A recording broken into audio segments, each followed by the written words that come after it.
আসসালামু আলাইকুম রহমতুল্লাহ বারাকাতুহু। কেমন আছেন আপনারা সবাই? আশা করি ভালো আছেন। আপনাদের প্রাইমারি যে প্রধান শিক্ষক যে নিয়োগ পরীক্ষাটা এই আগামী কয়েক মাসের মধ্যেই হতে যাচ্ছে বা আগামী অল্পতেই হতে যাচ্ছে আরকি। খুব বেশি দিন আর বাকি নাই আরকি এই পরীক্ষাটা হওয়ার। তো এই পরীক্ষাটার জন্যই মূলত আমার আজকে আসা। দেখুন এই প্রধান শিক্ষক পরীক্ষা নিয়ে আমি এত বেশি আলোচনা করেছি। মানে আমার মনে হয়েছিল যে আমার আর হয়তোবা আশা লাগবে না। কিন্তু তারপরেও আপনারা বারবার আমাকে অনুরোধ করেছেন, "স্যার শেষ আরেকটা অন্তত আলোচনা আপনি নিয়ে আসেন।" তার জন্যই আপনাদের অনুরোধ রাখতে মহান আল্লাহর ইচ্ছায় আমার এখানে আজকে আসা। তো দেখুন আপনাদের এই প্রাইমারি প্রধান শিক্ষক পরীক্ষাটা ১১২২ টা পদে। অর্থাৎ এখন আগে যখন এই সার্কুলারটা ১ম হয়েছিল তখন কিন্তু ২১৬৯ টি পদ মানে যে সার্কুলারে আসবে এরকম একটা আলোচনা হয়েছিল, এরকম একটা কিছু ধারণা করা হয়েছিল। কিন্তু পরবর্তীতে সেটাকে কমিয়ে ১১২২ টা পদেই সার্কুলারটা আসে। এখন আমি এখানে আপনাদের আজকে প্রস্তুতি কিভাবে নিবেন, আপনাদের পরীক্ষা কবে হবে, প্লাস আরো কিছু কোশ্চেনের অ্যান্সার দিব, প্লাস হচ্ছে আপনাদের সাজেশনটা আমি দিয়ে এবং বুক লিস্টটা দিয়ে এখান থেকে যাব। তো আপনারা একটু কষ্ট করে আমার সাথে থাকবেন। আমি আসলে অনেক কিছু করি, সবসময় করি। আজকেও দেখাচ্ছি অনেক কিছু করে নিয়ে আসছি। কাইন্ডলি একটু থাকবেন। তো দেখুন ১ম প্রশ্নই হচ্ছে আপনাদের স্যার পরীক্ষাটা কবে হবে? তা হচ্ছে আপনাদের পরীক্ষা মার্চ মাসের ১ম এ এটা যদি হয় তাহলে হবে। আদারওয়াইজ যদি তখন না হয় তাহলে মার্চের ঈদের পরে আরকি অর্থাৎ মার্চের শেষের দিকে বা এপ্রিলের ১ম দিকে আপনাদের পরীক্ষাটা হবে। ঠিক আছে?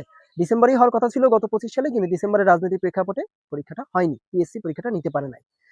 এবার আসেন স্যার আরেকটা সবচেয়ে গুরুত্বপূর্ণ প্রশ্ন, তা হচ্ছে নিয়োগ কি জেলা না উপজেলা ভিত্তিক হবে? এটা আপনারা কিন্তু অনেকেই জানেন না। খেয়াল করেন, আমি ভালো করে বলি আপনারা মন দিয়ে খেয়াল করেন। ঠিক আছে? নিয়োগ হবে আপনাদের উপজেলা ভিত্তিক। সাধারণত প্রাইমারি নিয়োগ যেভাবে হয় আরকি। উপজেলা ভিত্তিকই নিয়োগ হয় এবং উপজেলা ভিত্তিকই নিয়োগ হবে। তবে উপজেলাতে মানে সাধারণত হয় কি দেখেন এই প্রাইমারির এই যে নিয়োগটায় এই প্রধান শিক্ষকের এই নিয়োগটায় এখানে আপনার 90% ই হবে পদোন্নতি, মানে অর্থাৎ যারা সহকারী প্রধান শিক্ষক আছেন তারা সেখান থেকে প্রধান শিক্ষক হয়ে যাবেন পদোন্নতির মাধ্যমে 90%। এরপরে যে কয়েকটা সিট ফাঁকা থাকবে সেই কয়েকটা সিট পূরণ করা হবে উপজেলা ভিত্তিতে আপনাদেরকে নিয়োগ দিয়ে। বুঝতে পেরেছেন? এরপরে যদি আপনারা সেখানে না সিট পান তখন আপনাদের নিয়োগটা জেলা ভিত্তিক হবে। বুঝতে পেরেছেন?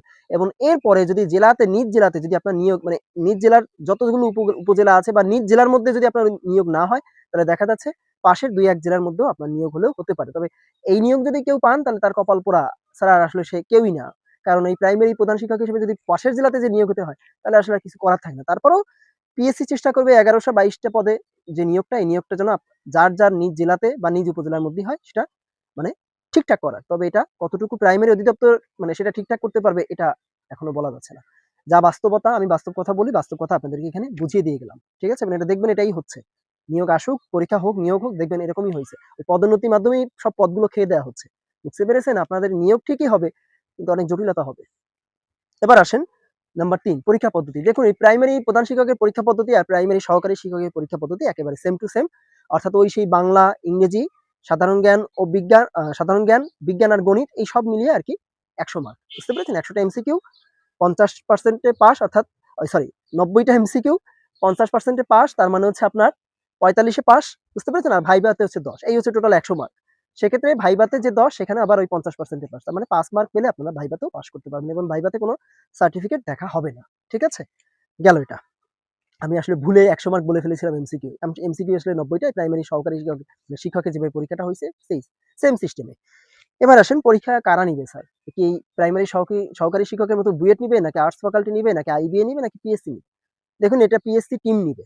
এখন পিএসসি টিমের মধ্যে যদি এই বুয়েটের লোকজন থাকে বা আর্টস ফ্যাকাল্টির লোকজন থাকে বা আইবি এর লোকজন থাকে সেটা আলাদা কথা।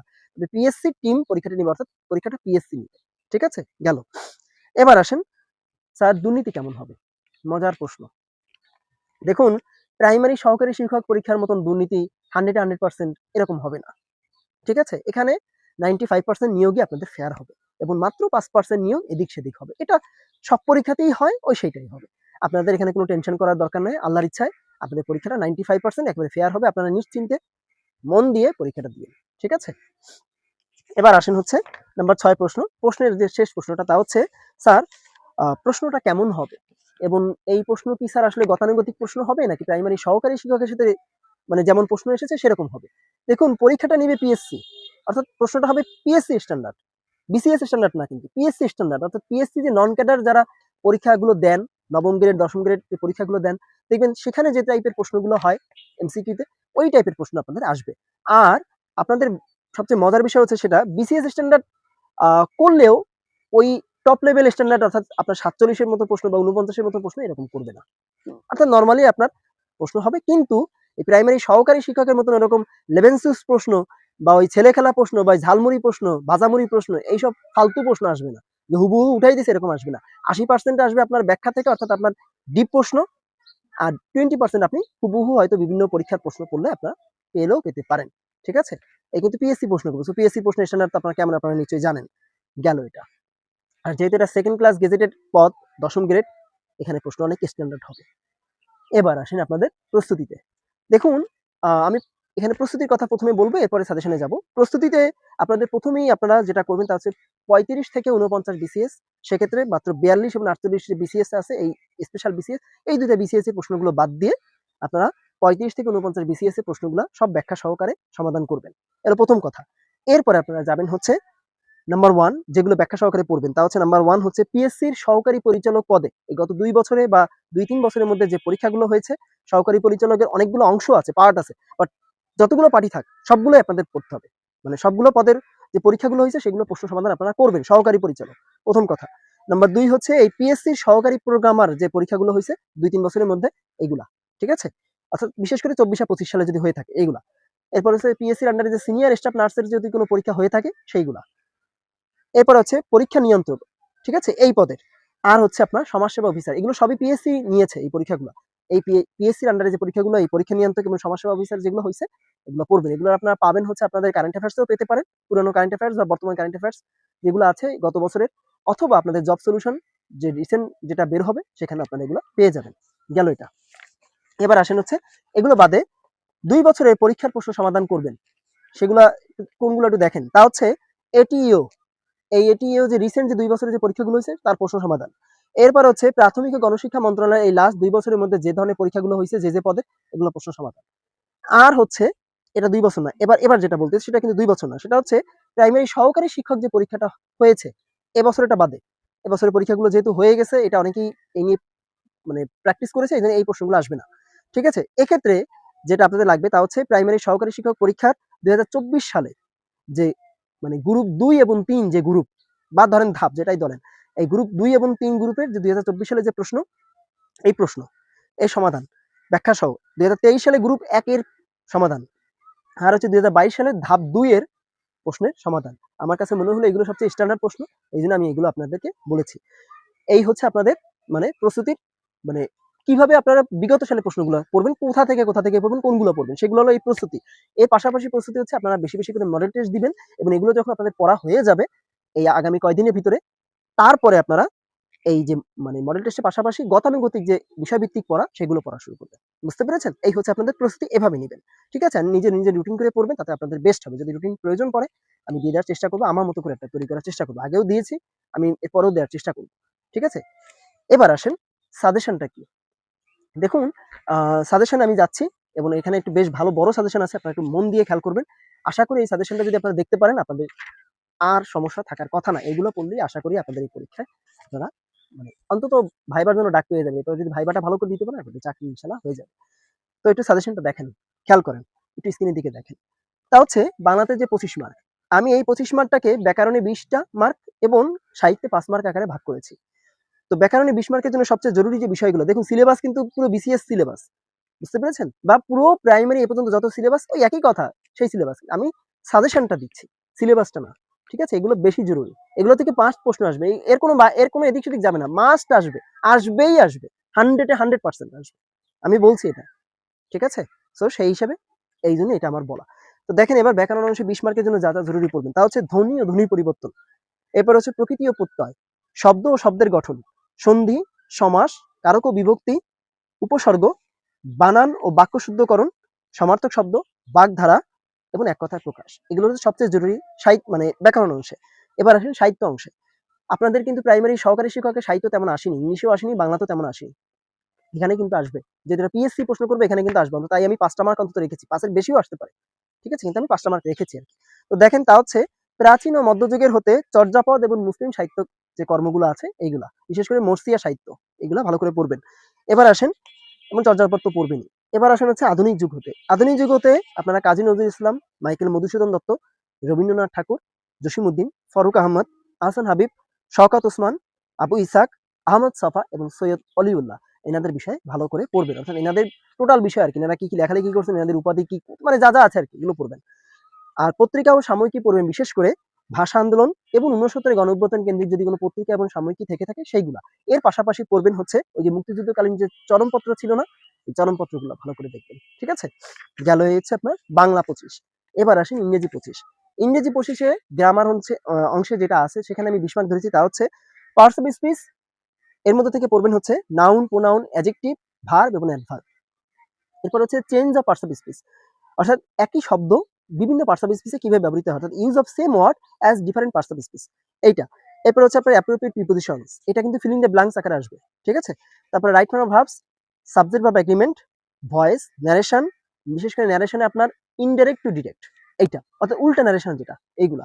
তারপর হচ্ছে spellings, synonym, antonyms, analogy, analogy তো বুঝতেই পেরেছেন, কারেকশন আর ডিগ্রি, এগুলো বেশি জরুরি। ঠিক আছে, এবার আসেন আপনাদের লিটারেচারে যে 5 মার্কের জন্য যা যা পড়বেন, তা হচ্ছে রাইটার্স বা পোয়েটস এর মধ্যে থেকে যাদের যাদের নাম বা যাদের যাদের বিষয় বেশি করে পড়তে হবে, তা হচ্ছে শেক্সপিয়ার, অর্থাৎ এদের লেখনী টেখনী সহ সব এনাদের বিষয় আর কি। শেক্সপিয়ার, জনাথন সুইফট, মিল্টন অর্থাৎ John Milton, Alexander Pope, P B Shelley, তারপর হচ্ছে কিটস, ইয়েটস অর্থাৎ W B Yeats, William Wordsworth, T S. Eliot, Alfred Tennyson, আর হচ্ছে জি.বি. শ বা জর্জ বার্নার্ড শ।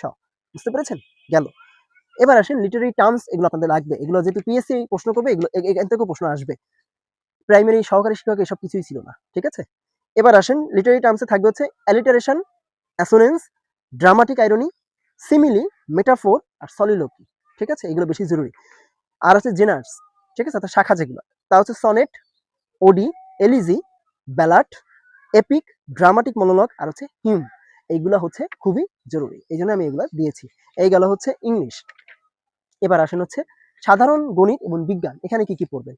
দেখুন, গণিতের 3টা অংশ যেটা অর্থাৎ পাটিগণিত, সেখান থেকে পড়বেন হচ্ছে, আমি কিন্তু গণিতে 20 মার্ক ধরেছি, তো সেখান থেকে পড়বেন হচ্ছে বাস্তব সংখ্যা, তার হচ্ছে ভগ্নাংশ এবং দশমিক, লসাগু গসাগু, শতকরা, সুদ কষা, অনুপাত সমানুপাত এবং লাভ ক্ষতি, এইগুলা।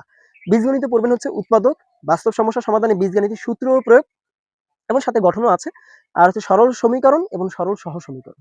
ঠিক আছে, গেল। এবার আসেন জ্যামিতি, জ্যামিতিতে কি কি পড়বেন। জ্যামিতিতে পড়বেন হচ্ছে রেখা, কোণ, ত্রিভুজ, এগুলো সম্পর্কিত যত বিষয় আছে এগুলা। এর পাশাপাশি ক্ষেত্রফল ও বৃত্ত সম্পর্কিত ধারণা, নিয়ম ও প্রয়োগ, এবং এর পাশাপাশি পরিমিতি, ত্রিকোণমিতি খুব বেশি আসবে না। গেল এটা।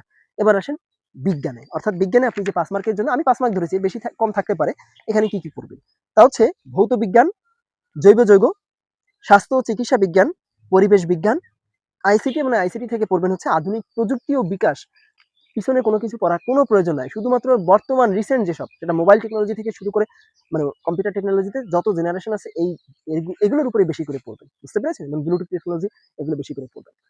গেল এটা। এবার আসেন সাধারণ জ্ঞান। সাধারণ জ্ঞান 25 মার্ক, এখানে বাংলাদেশের উপরে আমি ধরেছি 15 এবং আন্তর্জাতিকে ধরেছি 10। তো দেখেন বাংলাদেশের উপরে অনেক বড় একটা আলোচনা, একটু ভালো করে দেখেন। তা হচ্ছে প্রথম অংশ হচ্ছে অবস্থান, ইতিহাস ও মুক্তিযুদ্ধের উপরে কি কি, তা হচ্ছে ভূপ্রকৃতি, ভৌগোলিক অবস্থান, এর ভিতরে পড়ছে সীমানা ও আয়তন, রাজনৈতিক অবস্থান ও গুরুত্ব, বিশেষ করে সমুদ্র সীমা, অন্যান্য দেশের সাথে যে সীমান্ত ইস্যু, এইগুলা, অর্থাৎ কয়টা দেশের কয়টা সীমান্ত আছে, কয়টা দেশের সাথে আমাদের দেশের সীমান্ত আছে এবং সীমান্ত ইস্যুতে কি কি চলতেছে, এইগুলা। নদ নদী, সভ্যতা ও সংস্কৃতি, জনপদ ও ইতিহাস, ভাষা আন্দোলন, 69 গণঅভ্যুত্থান, সংবিধান ও সংশোধনী, বিশেষ করে 13, 15, 16 এবং 17 সংশোধনী, বীর শ্রেষ্ঠ, বীরুত্তম, মুক্তিযুদ্ধে বিভিন্ন ফোর্সের ভূমিকা, বিশেষ করে জেড ফোর্স অর্থাৎ মেজর জিয়াউর রহমানের যে ফোর্স, এই ফোর্সের ভূমিকা এবং ওনার যে ভূমিকা, ঠিক আছে, এটা সেক্টর এবং সেক্টর কমান্ডারগণের অবদান, অর্থাৎ সেক্টরগুলো আর কি, বিশেষ করে গেরিলা যুদ্ধে এই সেক্টর কমান্ডারের অবদান, সেক্টর কমান্ডারগণের অবদান এবং গেরিলা যুদ্ধগুলো কি কি ছিল, এবং হচ্ছে ব্যাটল অফ শিরোমণি, এটা খুবই জরুরি। বুঝতে পেরেছেন? মেজর এম এ মঞ্জুরের ব্যাটল অফ শিরোমণি আমাদের খুলনা, এটা কিন্তু মাস্ট পড়বেন। এটা কিন্তু পৃথিবীর বিভিন্ন দেশে বিভিন্ন বইয়ে আর্মিদের এগুলো কিন্তু পড়ানো হয়, ব্যাটল অফ শিরোমণি, কারণ এটা আর্ট অফ ওয়ার বলতে যেটা বোঝায়, এটাই হচ্ছে ব্যাটল অফ শিরোমণি। এই বিষয়ে আমি আর যাবো না, এগুলো আপনি নিজেরা পরে দেখে নিন। এবার আসেন মুক্তিযুদ্ধ পরবর্তী যে ইতিহাস, তা হচ্ছে সরকার ও সরকারি লক্ষ্য নীতি, সরকারি পরিকল্পনা, বিশেষ করে অর্থনৈতিক, শিক্ষা, স্বাস্থ্য ও সামাজিক খাতে যে পরিকল্পনাগুলো আছে, এগুলা আপনাদের জন্য শিক্ষা বেশি জরুরি। অর্থনৈতিক সমীক্ষা 2025, স্বাধীনতা 21 পদক 2024 বা 25, বা শুধু 25ই পড়েন 2024, মানে আমি বলতে চাচ্ছি কি, যদি মানে সামনে আরো থেকে থাকে 26 যদি সেটা যদি আপনার পরীক্ষার আগে এসে যায়, সেটাও পড়বেন। আমি 24-25 দিয়েছি আর কি। ঠিক আছে, গেল। খেলাধুলা, বিশেষ করে ক্রিকেট ও ফুটবল, নারী ক্রিকেট এবং মানে বাংলাদেশের মানে নারী ক্রিকেটে বেশি জরুরি, আর ফুটবলে বাংলাদেশের সব নারী ফুটবল এবং এমনি ফুটবল সবই ঠিক আছে, কিন্তু ক্রিকেটে নারী ক্রিকেটটা বেশি জরুরি বর্তমানে। ওকে, গেল। এবার আসেন জুলাই বিপ্লব ও জুলাই সনদ, 13তম জাতীয় সংসদ নির্বাচন ও গণভোট, গ্রামীণ ব্যাংক ও ক্ষুদ্র ঋণ, খাদ্যের বিনিময় শিক্ষা এবং বাধ্যতামূলক প্রাথমিক শিক্ষা, এগুলো আপনারা পড়বেন। আর সংবিধান থেকে যেগুলো পড়বেন তা হচ্ছে ওই শিক্ষার উপরে যেগুলো বিশেষ করে, এবং সরকারি কর্ম কমিশন ওই যে 137 নম্বর অনুচ্ছেদ, এর পাশাপাশি আরো অনেক কিছু, বিশেষ করে আপনার ধরেন ন্যায়পাল, বা ধরেন আপনার কাস্টিং ভোট, বা ধরেন আপনার নিজের দলের বিরুদ্ধে যে ভোটটা দেওয়া সেটা, বুঝতে পেরেছেন? এই জিনিসগুলা আপনার সবচেয়ে বেশি জরুরি। আবার চলাফেরার স্বাধীনতা বলেন, বা এই যে সরকারি কর্মক্ষেত্রে সবার সমান অধিকার, নারী পুরুষের সমান অধিকার প্লাস সবাই সমানভাবে কর্ম পাবে, এই বিষয়গুলো বেশি জরুরি। আমি মনে হয় সংবিধান অনেকটা জিনিস আপনাদেরকে বুঝাই দিতে পারলাম, এইগুলো পড়বেন। ঠিক আছে, গেল। এবার আসেন আন্তর্জাতিক যে মানে আপনার মানে 10 মার্ক, সেই 10 মার্কে আপনারা কি কি পড়বেন।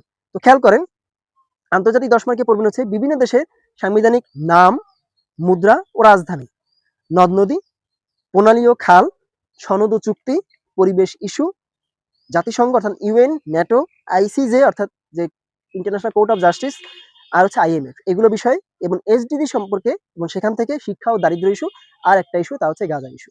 এই কটা পড়লেই আপনাদের জন্য আশা করি যথেষ্ট। আর সাম্প্রতিক ইস্যুগুলো তো আপনারা পড়বেনই কারেন্ট অ্যাফেয়ার্স থেকে। ঠিক আছে, তো এই গেল হচ্ছে আপনাদের সাজেশন। এবার আসেন হচ্ছে আপনারা বুক লিস্টটা কি করবেন। দেখুন, আপনাদের এই প্রাইমারি প্রধান শিক্ষকের জন্য অলরেডি আমি অনেকবার বলেছি, তা হচ্ছে আপনাদের জন্য 3টা বই সবচেয়ে বেশি জরুরি। নাম্বার 1 হচ্ছে প্রফেসরস, নাম্বার 2 হচ্ছে ওরাকাল, এবং নাম্বার 3 হচ্ছে এই গাজী মিজানুর রহমান স্যারের যে মানে এই যে প্রধান শিক্ষকের উপরে যে বইগুলো আছে, যদি উনি বের করে থাকেন আর কি। আর যদি না থাকেন তাহলে প্রাইমারি উপরে যে বইটা আপনারা কিনেছেন না, ওই একটা বই পড়লেই হচ্ছে, ওইটাই যথেষ্ট। বুঝতে পেরেছেন? আর কিছু লাগবে না। আবারও বলি, প্রফেসরস, ওরাকাল, আর এই গাজী মিজানুর রহমান স্যার যদি উনি যদি এই প্রধান শিক্ষকের উপর কোনো বই বের করে থাকেন তো সেটা, আদারওয়াইজ যদি না থাকে আপনাদের সহকারী শিক্ষকের উপর যে বইগুলো আছে, আপনি যে বইগুলো যদি কিনে থাকেন ওই একই সিলেবাস, তো ওইগুলো পড়লেও হচ্ছে। বুঝতে পেরেছেন? তবে মনে রাখবেন, যাই পড়েন ব্যাখ্যা সহ পড়বেন, বই যেটাই পড়েন না কেন। ঠিক আছে, এটাই হচ্ছে আলোচনা। তো এই ছিল আমার আলোচনা, হয়তো লং হয়েছে কিন্তু কিছু করার নাই, যেহেতু সবকিছু বুঝিয়ে দিতে এসেছি, তো এই জন্যই আমার আশা। ভালো ভালো করে পরীক্ষা দেন, ভালো করে পড়েন। এই পরীক্ষাটা যেহেতু দুর্নীতি হবে না, তেমন একটা 5% মাত্র দুর্নীতি হলেও হতে পারে, এটা না ধরার মধ্যেই, তো সেক্ষেত্রে এটা ভালো করে পড়েন, আশা করি চাকরি হয়ে যাবে ইনশাআল্লাহ। ভালো থাকবেন, আজকের মতো এখানেই বিদায় নিচ্ছি। আল্লাহ হাফেজ, আসসালামু আলাইকুম ওয়া রাহমাতুল্লাহি ওয়া বারাকাতুহু।